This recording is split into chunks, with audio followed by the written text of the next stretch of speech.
gente já vai dando as orientações da noite. Bom, boa noite a todos. Hoje é dia 17/11/2020, né? Estamos começando mais uma aula de Direito Civil, da parte dos contratos. Hoje nós vamos fazer uma grande discussão do que foi a nossa temática da disciplina de Direito Civil na parte dos contratos. Já vou delimitando também, para quem estiver comigo, para quem estiver depois assistindo e para quem for fazer a revisão, né? Poder se preparar já para a sequência que teremos aí em dezembro, né? Na primeira semana das nossas avaliações, né? Então, a partir de agora, a gente vai colocar já a sequência dos slides.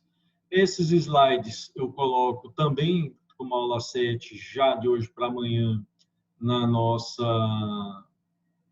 no nosso portal, né?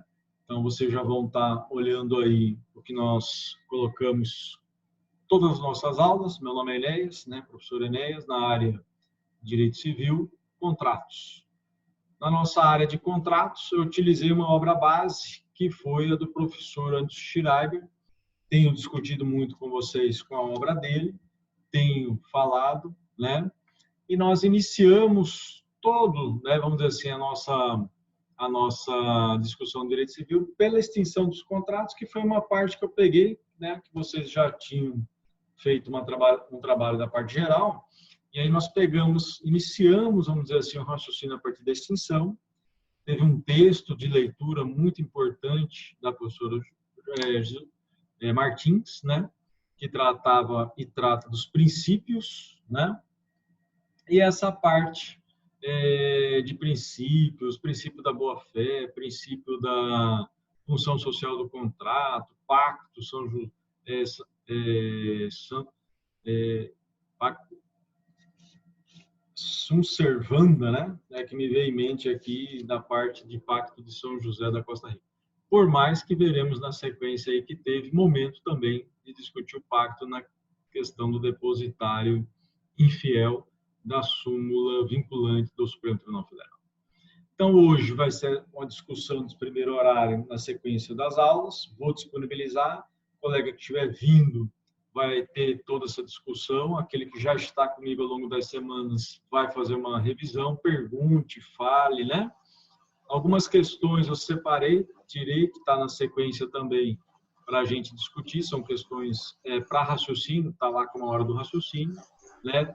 Devo trazer já para a nossa próxima semana, que nós teremos no dia 23, algumas questões também para discussão. Então, é importante algumas questões objetivas e subjetivas, né?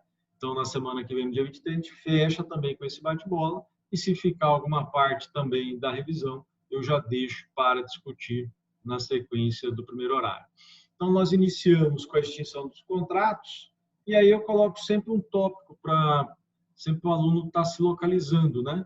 Hoje eu vou falar de especificar alguns artigos, pontuar alguns artigos, que vai ser importante, que eu quero que você anote.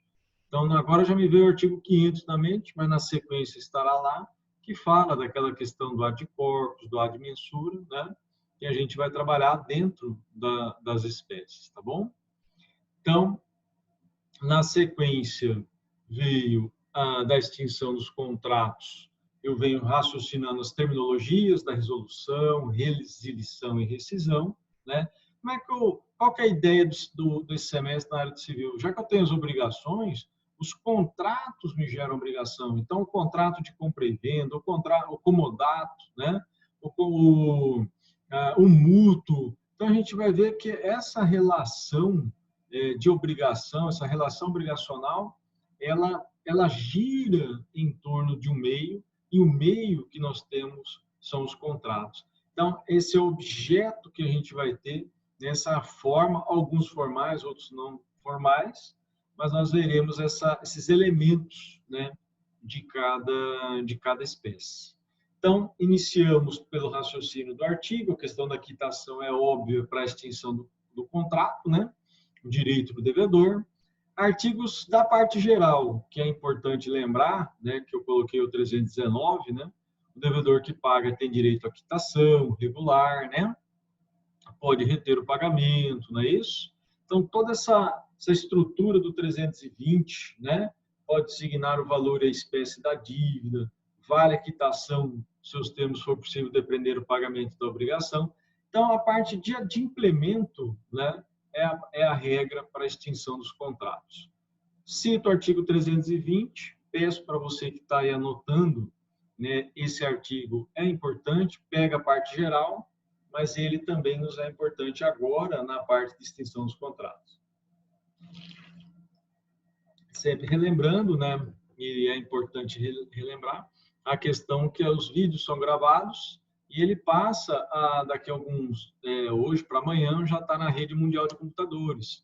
Então, a imagem, né, nomes que vocês quiserem, não coloque, né, imagem nem nome, que estará na rede mundial, tá bom? Então, 320 já traz, questão da quitação. Falamos também de hipóteses que pode ocorrer dentro daquele contrato, pode ocorrer uma nulidade, pode acontecer uma nulidade absoluta, né? Relembrei alguns artigos da parte geral, não é isso? Quando que é nulo um negócio jurídico, e aí eu incluí a parte do contrato, absolutamente incapaz, for ilícito, isso é a parte da teoria geral. É importante, mas a gente está avançando, tá? Vou especificar alguns artigos, você que está comigo, depois vai revisar também, os colegas que estarão estudando posteriormente. Vai ter artigo, eu vou falar, anote esse artigo ele sempre está lá no exame de ordem, esse artigo ele está sempre, né? O 171 do Código Civil é importante, assim como a gente acabou de ver, ó, é nulo o negócio jurídico, é uma perguntinha básica do 166 que pode cair na sua avaliação lá no exame de ordem, que pode estar daqui a alguns semestres já para você fazer na prova, né? Que mais? Eu fui na sequência, essa condição resolutiva tácita, né, nos contratos bilaterais, bilateral, onde ambos têm obrigações, ambos têm deveres, né? Caso uma parte não cumpra, pode a outra pedir o quê? Desculpa. Pode a outra pedir a rescisão contratual ou seu cumprimento, né? Sempre utilizei de exemplos e gosto muito dessa prática, né, da gente materializar a teoria, né? Já faço isso na sequência, né? Cláusula resolutiva, questão da indenização por perdas e danos, o direito de arrependimento, né? Pode ser estipulado na relação contratual. Anote aí o 420 do CC, importante para nós, né? Tá antes da parte dos contratos, mas dentro de obrigações. Se no contrato for estipulado o direito de arrependimentos para qualquer das partes, o sinal, né, aras terão função unicamente indenizatória. Anota o 420, trata de uma cláusula no contrato que especifica o direito de arrependimento. Mas tinha uma caução, tinha uma garantia. Bom, se tinha uma garantia, um calção, ou como a gente colocou aí, um sinal, né, como o código faz, ele ficará ali unicamente na função de indenizar a parte, né? Onerosidade excessiva, relembrei muito aqui no momento aqueles contratos dolorizados, né? O contrato em dólar lá em 2008, 2009, 2010, aconteceu muito aqui no Estado, gerou várias rescisões, né?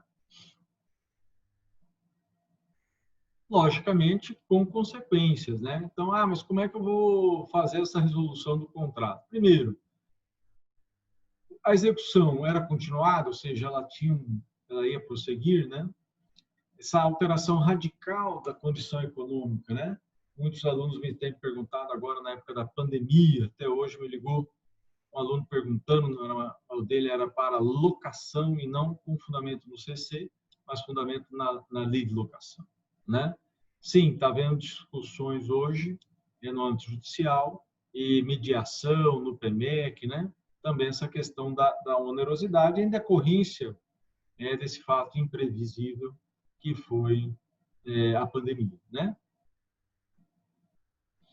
Os artigos 478, 479 e 480, eu peço que você anote. Ele é específico de onerosidade excessiva, né? Ele vai falar da execução continuada, prestação por uma das partes, os efeitos, né? Pode ser evitado, modificar ali a sua condição.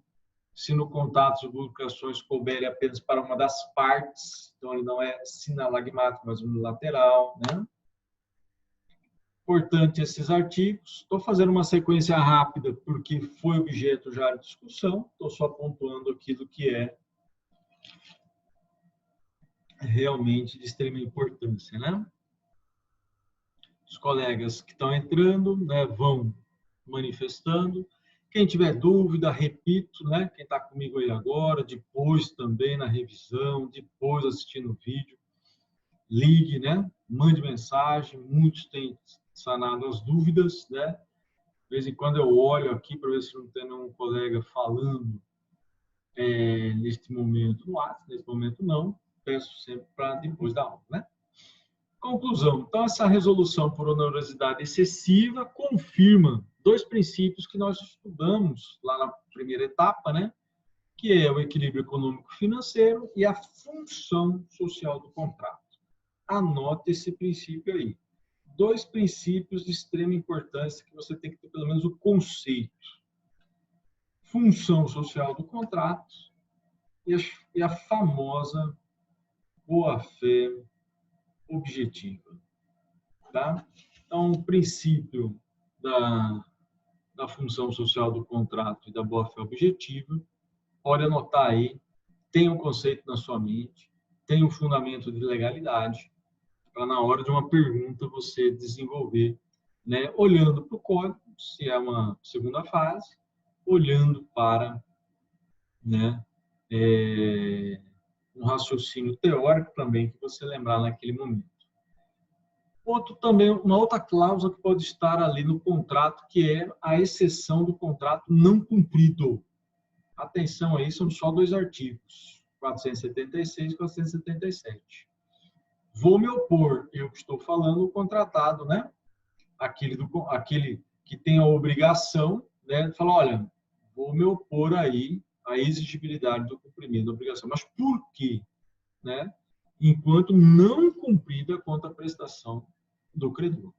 Então, veremos aí que tem que ter natureza bilateral, ambos têm que ter obrigações, não é isso? Recíprocas, devedor e credor, independentes, né? E a obrigação de uma das partes tem a causa de obrigação para com a outra. Então, opa, eu só pagarei aquelas 1.000 sacas de soja no momento que ela for entregue, né? Então, se não tiver a entrega da soja, daquele produto, daquela semente, eu não pagarei o valor combinado. E assim sucessivamente. O dia de hoje, né? Se a gente pegar uma compra e venda, eu acho que hoje eu não comprei nada. Será? Será que você não, né, não passou no mercado, no ônibus, né? Será que não teve uma consulta aí na internet e teve que fazer um pagamento, né? Então, durante o nosso dia, eu gostaria que vocês pensassem nisso também. Há muito da espécie compra e venda e será uma das espécies essenciais para nós, né? Então, fica aí já o tópico, né, específico aí, importante, dois artigos tão somente, anote aí, exceção de contrato não cumprido. Leia, releia, pega a leitura básica que eu tenho colocado para vocês do Anderson Schreiber, vai auxiliá-los, né, também em fixar, né, a relação de contrato em espécie. Uma espécie essencial para nós, que a gente tem muito no dia a dia, é o contrato de compra e venda. Então, falamos muito sobre ele, vou dar aqui uma revisão muito rápida, desde a sua natureza jurídica, os elementos, despesa, risco, né? Regras, né? Então, quem hoje não fez essa, né, uma compra e venda, né? Um jantar, um mercado, um posto de gasolina, enfim, né? Algum momento, né, gerou esses efeitos, né? Esses efeitos que eu digo de comprar, essa tradição, né? E agora vem aqui um ponto importante, tá? tanto para uma questão objetiva como para uma questão subjetiva. É o ponto que está escrito: a transferência do domínio só ocorre com a tradição.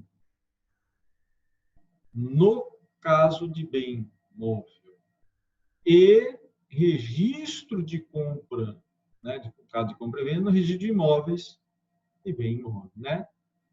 Artigos não está na parte dos contratos, por isso é importante anotar.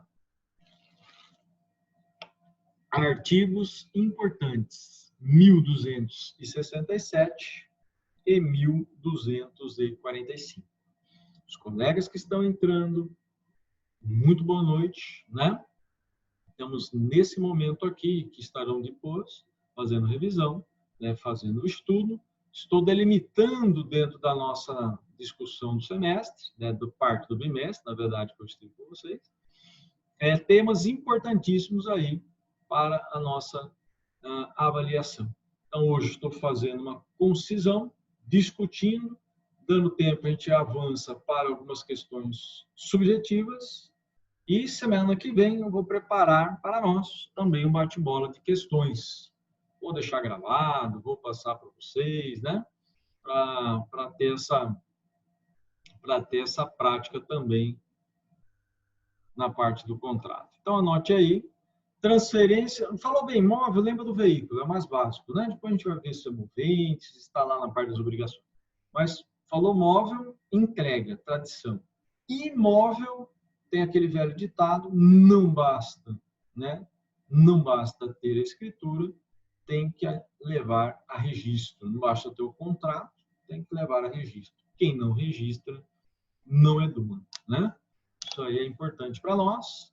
2 artigos que eu quero que você anote: 1267, 1245. Que mais? No contrato de compra e venda, né, já inicia ali no 481, falando de suas características, transferência do domínio, né? As partes acordarem a questão do objeto e preço. Então, eu já coloco a natureza jurídica. Consensual, não solene em regra. O que é isso, né? Vontade das partes, né? Não exige ali uma formalidade, um documento em regra, né? Quando você foi fazer uma aquisição, quando você foi comprar, mas a maioria que a gente vê no dia a dia forense, ou no dia a dia de contrato, a gente vê muito a parte de imóveis, né? O que é o... Professor? Pode falar. Diga o nome. Joãozinho, professor. Joãozinho. Você falou 1261 e qual que é o outro? Opa! 481 e 482. Não, o senhor falou que anotar no artigo 1261 e o 1267 está na tela. 1245. 1267 e 1245. Tá ok. Tá vendo na tela aí? Tá tranquilo? Aqui, ó. Anotou? Tô vendo. Ok. Beleza. Nota aí que são artigos importantes para nós.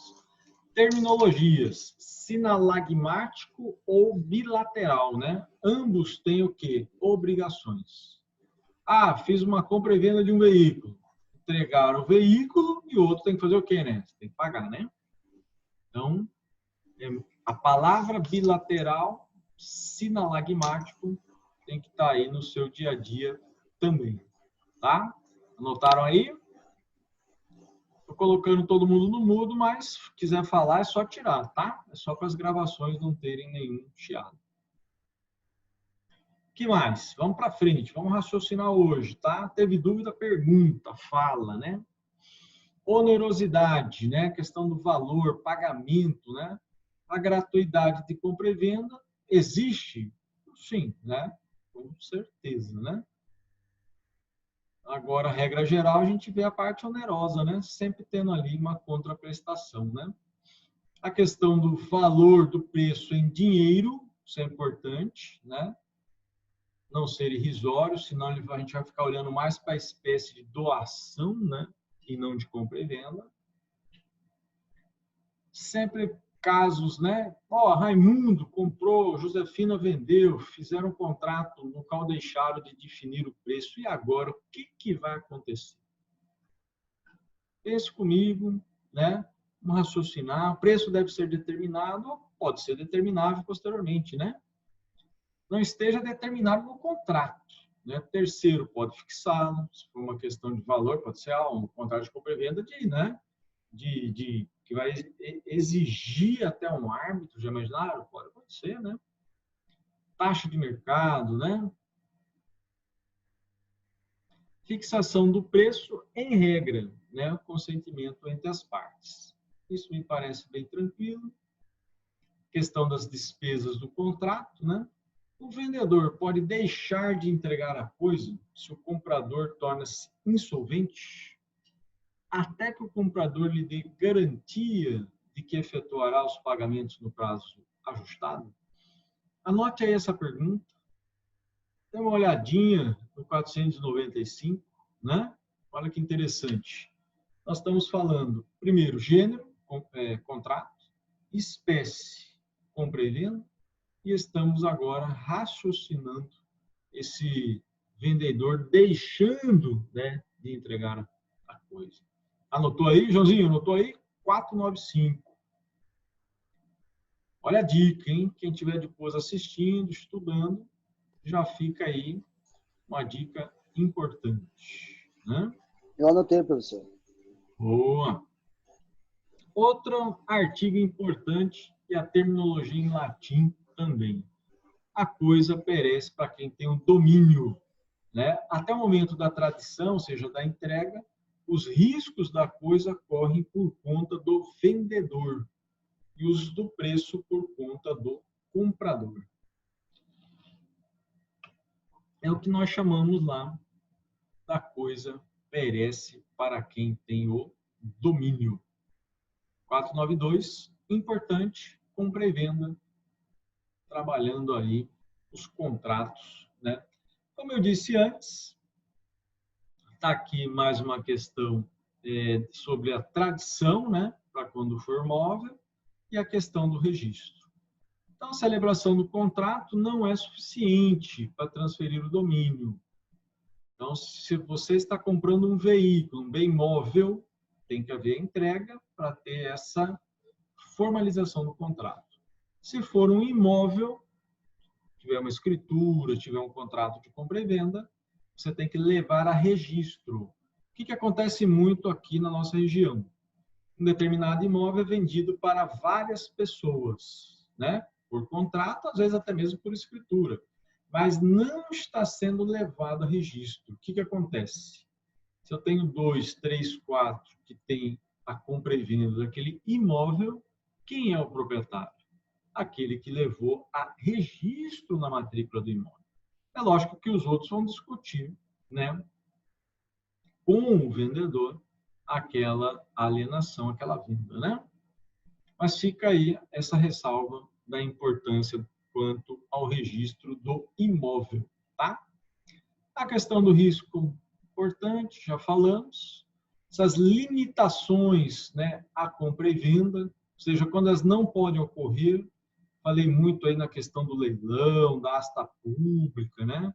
Aquele que não pode, servidores públicos, né? Tutor, curador, né? Quando vai havendo aqueles em que eles são tutores ou curadores, né? Então, são limitações, eu não posso, né, levar a compra e venda. E o servidor que fizer isso vai ter consequências aí de procedimento administrativo, disciplinar e até mesmo exoneração, né? Questão do juiz, secretários de tribunais, peritos, né? Quando for a leilão, a asta pública, esses bens, né? Leiloeiros, né? Fique atento, não pode ir lá, né? Fazer a compra e venda, né? Algumas questões da compra e venda, a regra aí, venda por amostra, né? Muito comum hoje no período da pandemia, né? Nos lembrando lá, pois também na questão da entrega de bens. Aqui está um artigo importante para nós e um tema que eu quero que você anote, tá? Anote aí, que é a questão da venda ad corpus, ou corpo certo, né? O colega até lembrou no dia da discussão lá, a questão do corpo certo, e a venda por metragem, né? Ou ad mensura. São dois artigos muito bem-vindos no exame de ordem, muito bem-vindos nas avaliações, sempre até em segundas fases, né? De civil e tudo mais, aonde você tem essa diferenciação de contrato de compra e venda com o corpo certo, a gente vai ver aí o exemplo lá. A de mensura, ou seja, eu quero só o local dentro daquela área, né? Então, muitas das vezes eu vou ter a metragem, né? Então, é um exemplo. O fazendeiro tem interesse em adquirir 1.000 hectares para poder plantar. O objetivo do adquirente é comprar uma coisa com determinado comprimento. Então, de uma fazenda lá do seu José, do seu Raimundo, de 10.000 hectares, ele quer 1.000 hectares daquela área, né? Dentro dessa metragem. Ah, mas se ele quiser a fazenda toda, aquela corpo certo, né? Bom, se ele quiser aquela fazenda toda por corpo certo, né?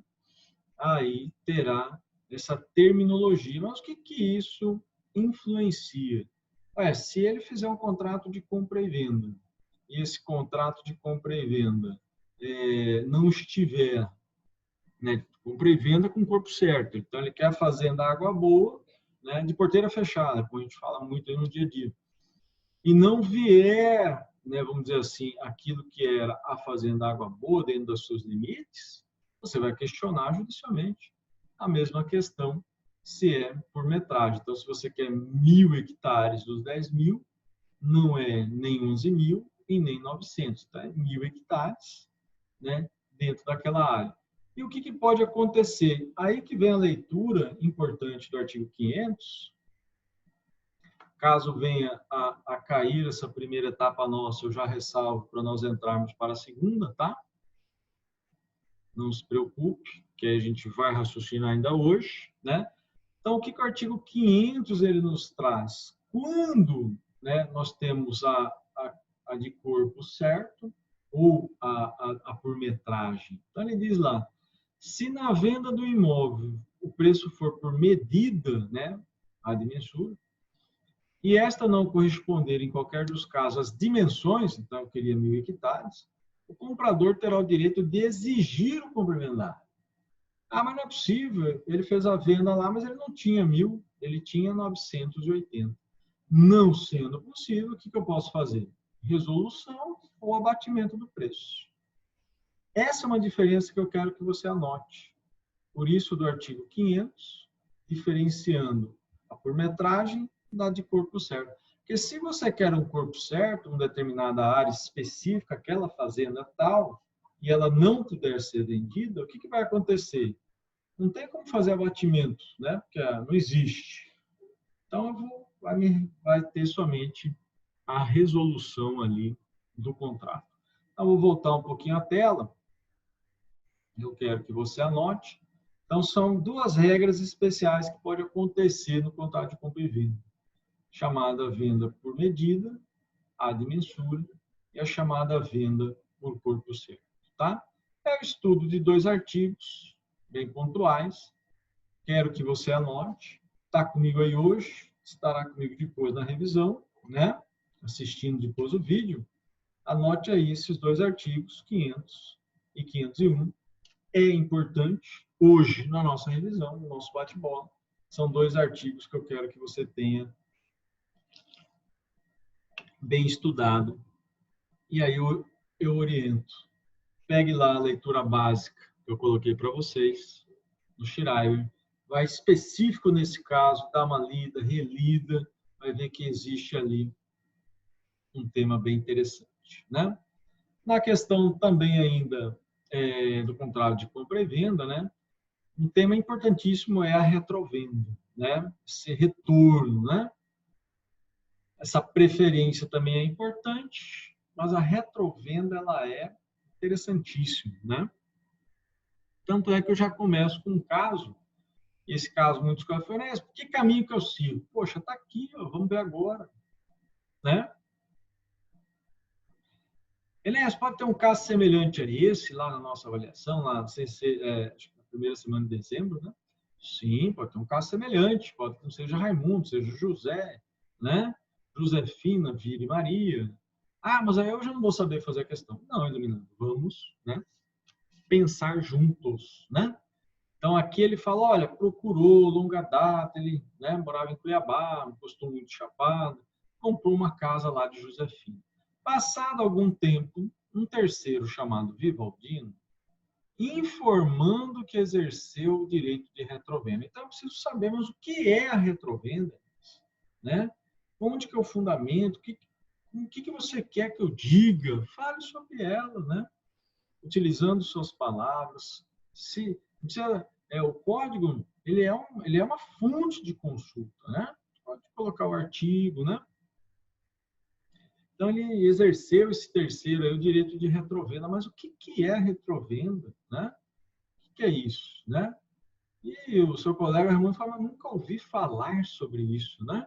Então, se cair daqui a pouco, pessoal, nós retornamos, tá? Como estudante de direito, estudante, quais são as duas principais perguntas? Poxa, mas é para você entender, né? Você fala assim, mas Raimundo, você fez uma compra e venda, levou a registro no cartório, né? Você viu a matrícula, tinha alguma ressalva lá dizendo que quem vendeu para Josefino, no caso Vivaldino, à época, ela, ao querer vender o imóvel, teria que conversar com ele e falar assim, ô Vivaldino, né? Você tem um direito aí, você quer, tá na cláusula, né, que você poderia requerer de volta, né, esse bem. Ah, mas há quanto tempo foi adquirido? Olha as perguntas essenciais, né?